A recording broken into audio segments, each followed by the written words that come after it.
Hi, so this is the video lecture introducing hypothesis testing. So we'll start with an example.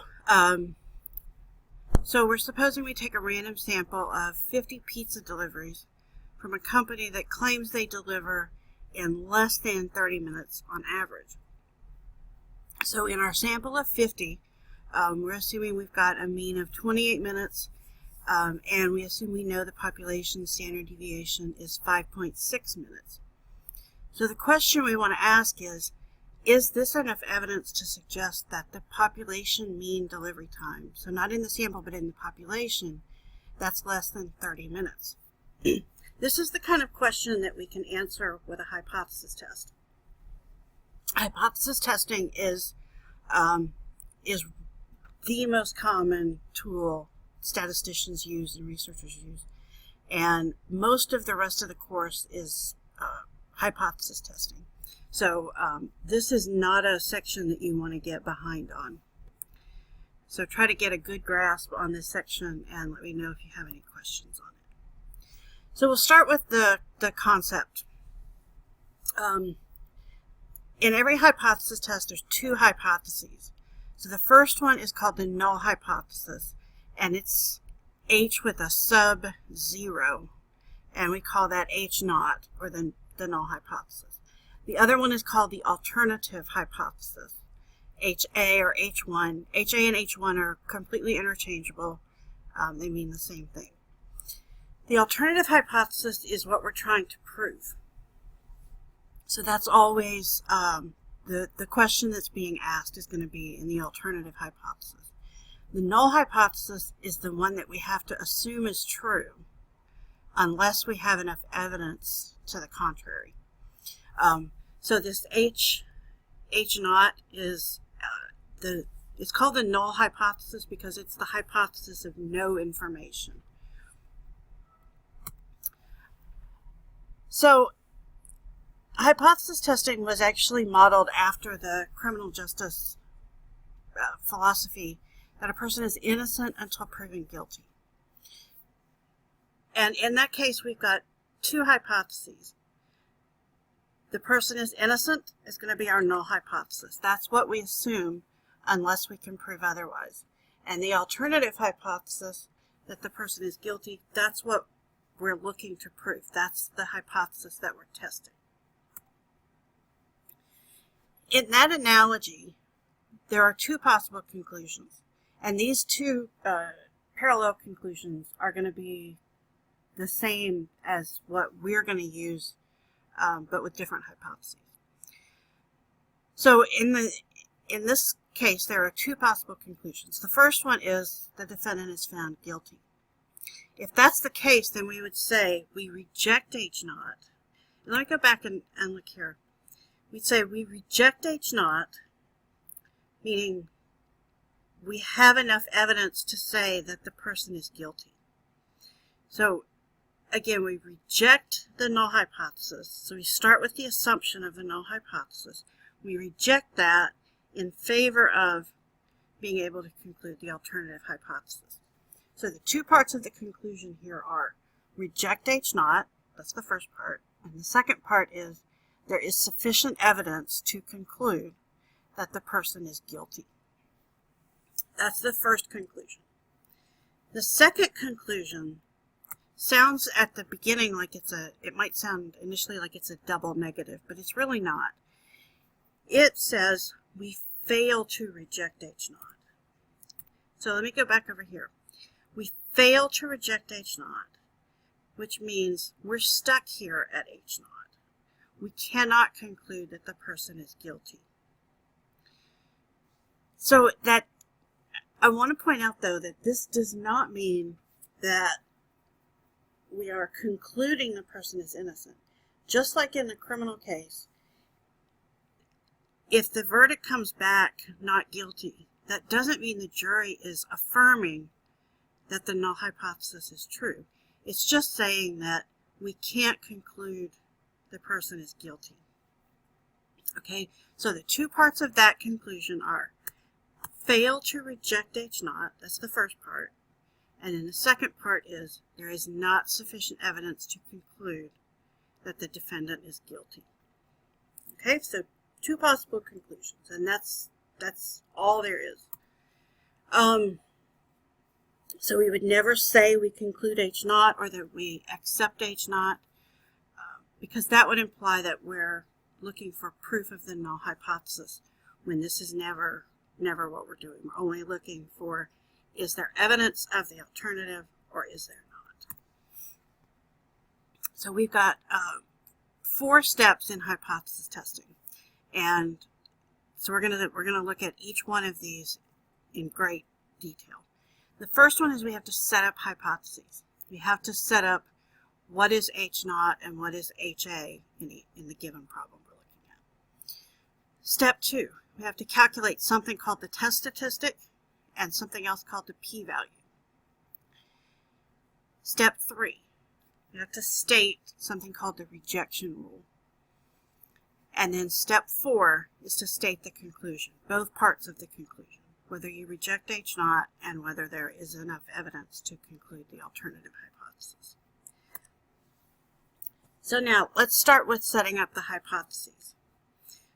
So for the rest of this lesson, we're going to be focusing on the z-test. So we're going to be testing hypotheses related to the population mean mu.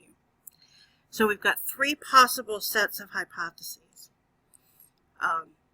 So we might want to test whether mu is less than some hypothesized value. We might want to test whether mu is greater than some hypothesized value. Or we might want to test whether mu just plain differs from some hypothesized value.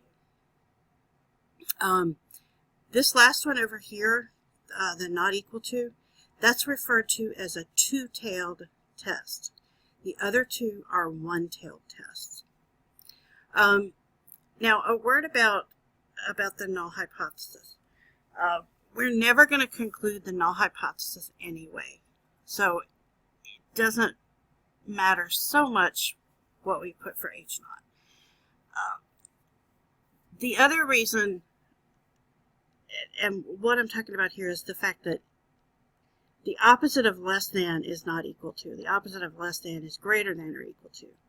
And it would not be incorrect to say, to put greater than or equal to in this null hypothesis for the first part here. Or for the second one to put less than or equal to. There's some of the theoretical reasoning going on behind the scenes, and we'll get to that later. But the null hypothesis, we usually write that as mu equals mu naught, regardless of what the alternative hypothesis is. And again, the less than and greater than alternative hypotheses are one-tailed tests, and the not equal to is a two-tailed test. That part is going to be really important that you know the difference between these two when we do these in SPSS. So, again, the alternative hypothesis is what we're looking to prove. So here well, this is not the first example we looked at, but if the problem states the researcher believes the mean is more than 50, that means that we're going to put the alternative hypothesis at mu greater than 50, because that's what the researcher believes. And the null hypothesis is then going to be mu equals 50. These two values will always be the same. Okay, so some examples. The Economist wants to know if the average price has decreased since 2002, when it was $530.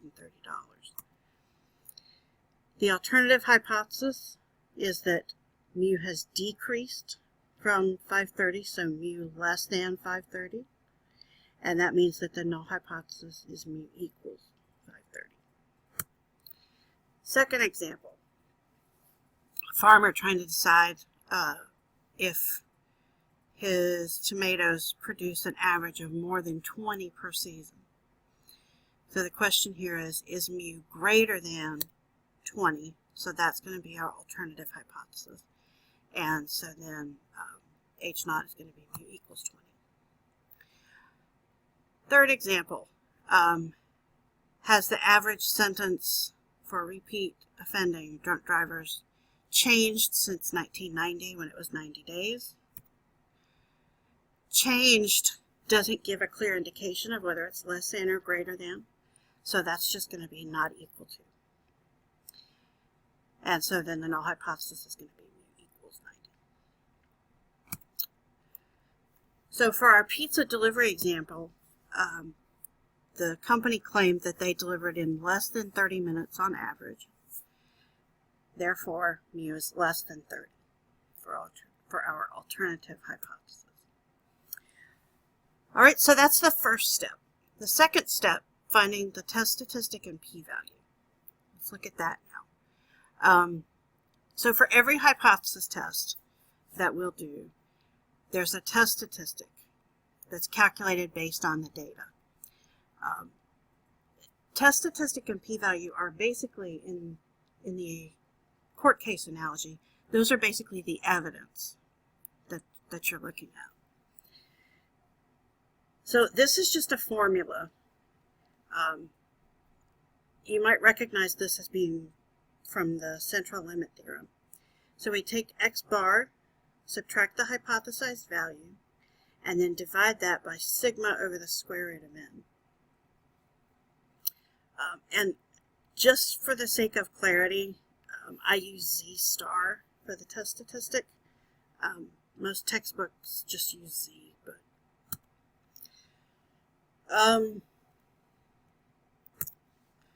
all right, so for the pizza delivery example, we said that the mean in the sample was 28.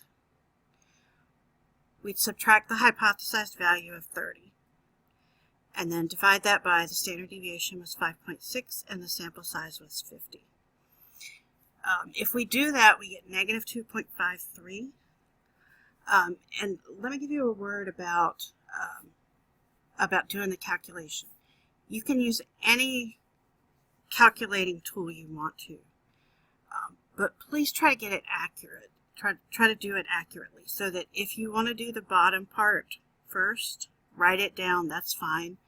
But if you're going to round this bottom part, round it to several decimal places, at least 4. So 5.6 divided by the square root of 50, round that to 4 decimal places, and then do negative 2 divided by that. But I don't want you to just round the bottom to 2 decimal places, then you're going to get a lot of round off here. So the hypothesis test we're doing right now, this is for Z. This is when sigma is known. Next week we'll look at the t test and one for the proportion. All right, so p-values. We want to know how likely it is to get a sample mean as extreme as the one we got. So what we're trying to find is the probability, if mu equals 30, that the mean of a sample of 50 would be less than or equal to 28.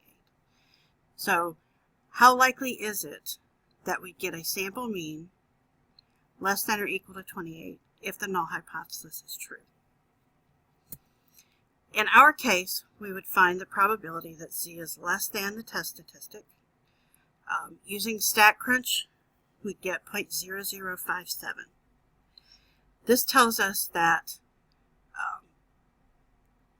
there's a 0.0057 likelihood that if the null hypothesis is true, we would get the data that we got. So that's the p-value. And here's our StatCrunch output.